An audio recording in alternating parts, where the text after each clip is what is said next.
Olá, irmãos, a graça e a paz, que prazer estarmos juntos aqui para mais uma reflexão acerca da palavra de Deus. Lembrando que nós estamos compartilhando sobre os milagres de Jesus.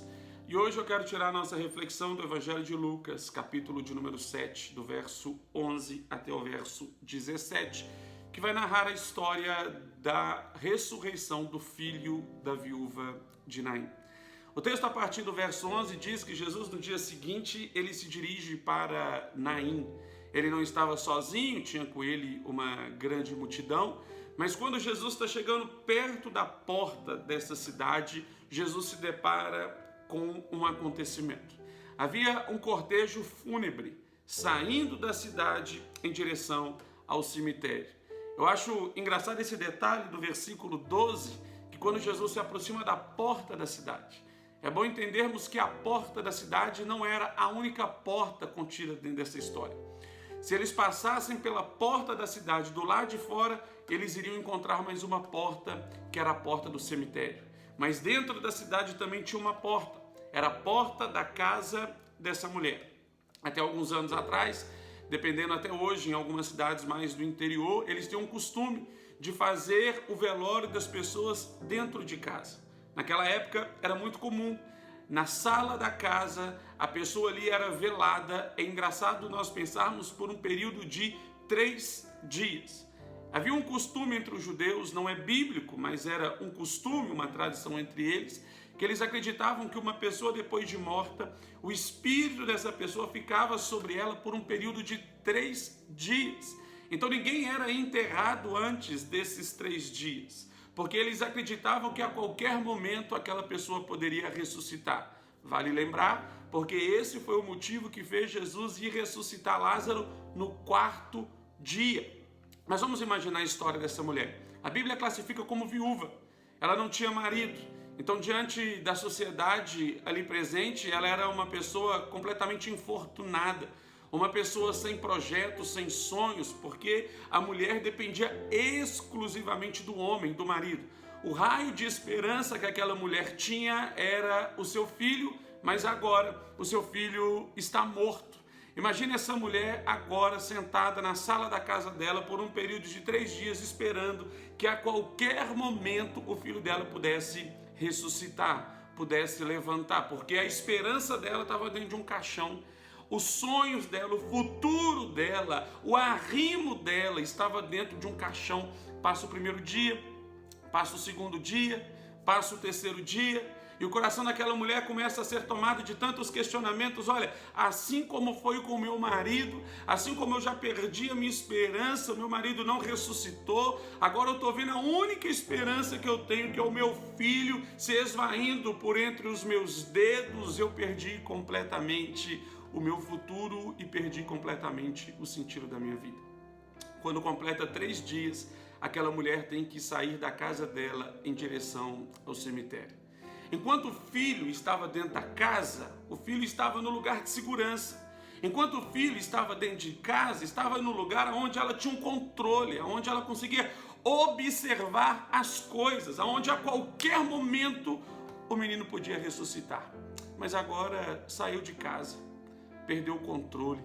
Ela não está mais na direção das coisas, ela já não tem mais a expectativa de que o filho poderia ressuscitar. Agora ela se vê como uma pessoa completamente desfavorecida, não só por Deus, mas também diante de toda a comunidade, e ela encontra várias pessoas ali para chorar com ela, aquele momento ali de tanta dor, de tanta decepção.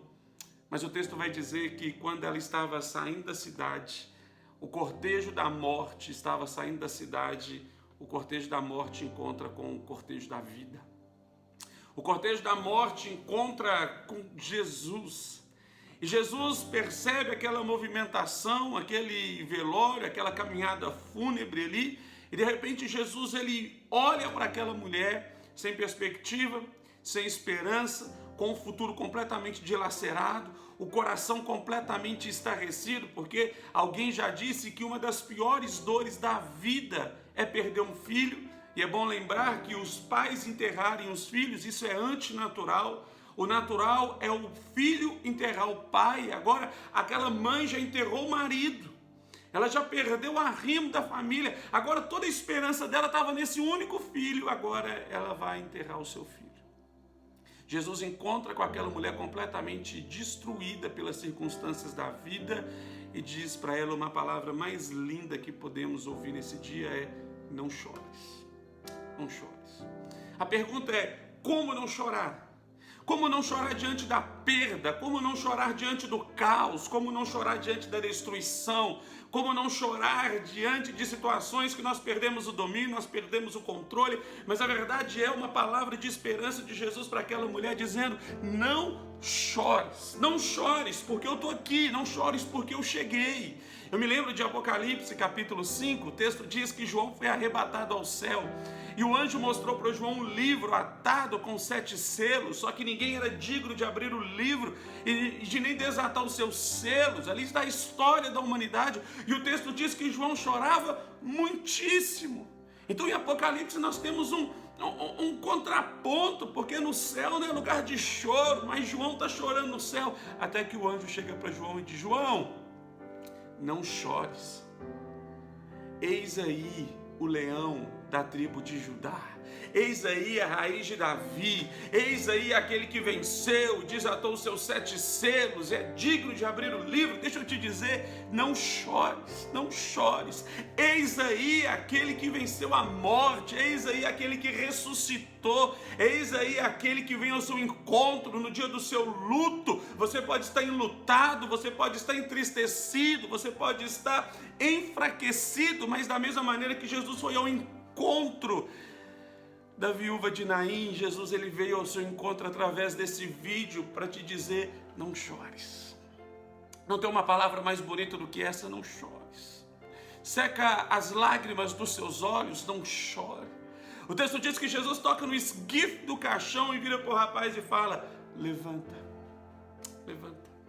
Tantas coisas estão mortas na nossa vida, tantos sonhos, talvez é um casamento, talvez é uma amizade, talvez é um ministério, que você tinha tanta expectativa de que esse ministério iria ressuscitar, você tinha tanta expectativa de que esse casamento iria ressuscitar, você tinha tanta expectativa de que essa pessoa iria voltar, essa circunstância ia mudar, essa doença ia ser arrancada do seu corpo, e você ficou ali olhando, esperando, mas passou os dias, você perdeu a esperança e alguém diz: olha, está na hora de enterrar, já passou os 3 dias e você perdeu completamente a esperança e as forças, mas no meio do caminho do seu luto, no meio do caminho do funeral, dos seus sonhos, do seu casamento, da sua vida, do seu ministério, Jesus ele se encontra com você e diz: cancela o enterro, cancela o funeral, não é tempo de chorar.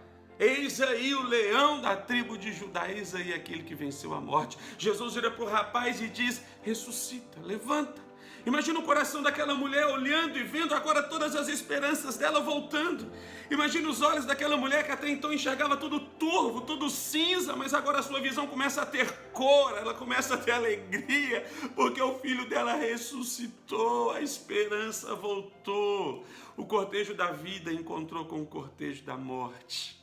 Essa mulher voltou a ter esperança. Oh, que texto maravilhoso. Oh, Jesus, obrigado. Obrigado. Jesus continua ressuscitando mortos. Jesus continua ressuscitando mortos físicos e Jesus também continua ressuscitando mortos espirituais. Jesus continua ressuscitando sonhos, Jesus continua ressuscitando ministérios. Talvez a cova já estava aberta para enterrar o seu ministério, os seus sonhos, o seu casamento. Cancela o funeral. Jesus vira para o filho e diz: levanta. E essa é a palavra de Deus. Como eu sinto no meu espírito que essa palavra vai ser uma palavra de direção para tantas pessoas. Como eu sinto no meu espírito que vai ser uma palavra de restauração para a vida de tantas pessoas. Ei, não chores. Eis aí o leão da tribo de Judá. O texto diz que quando Jesus opera aquele milagre, aquilo se tornou então um testemunho tão poderoso a respeito da vida de Jesus. Sabe qual que é a minha oração? A minha oração é para que não percamos a esperança. A minha oração é mais que estejamos ali nos 45 minutos do segundo tempo, mas crendo, ainda que eu estou segurando o morto nas minhas mãos, ainda que eu estou carregando o caixão com os sonhos, com a vida, eu estou carregando o caixão com tantas coisas que já morreram na minha vida, Jesus vai se encontrar comigo em alguma parte desse caminho, na porta da cidade. A porta da cidade é o lugar onde as decisões eram tomadas, aonde todas as coisas eram feitas. Ele é como se servisse de tribunal. Jesus se encontra com aquela mulher que já tinha perdido a esperança na porta da casa dela e pensando que o que lhe aguardava era a porta do cemitério, mas ela se encontrou com a porta que é Jesus. Ele diz: eu sou a porta, aquele que por mim entrará e sairá e encontrará pastagem. A minha oração é que o Senhor te dê uma injeção de ânimo. A minha oração é que a tua fé seja levantada e que você possa escutar do céu agora, aí no seu espírito, no seu ouvido, essa palavra dizendo: não chores. E quando você acabar de enxugar as lágrimas dos seus olhos, você vai perceber que aquilo que era morte vai se tornar em vida, porque esse é o Deus que nós cremos. Que o Senhor abençoe sua vida, que Deus abençoe seu coração. Lembrando que você pode se inscrever no nosso canal no YouTube, Ponto de Inflexão Itamar Ferreira, e também pode curtir aqui essa mensagem. Se te abençoou, compartilhe com outras pessoas também. Deus te abençoe, um grande abraço, fica na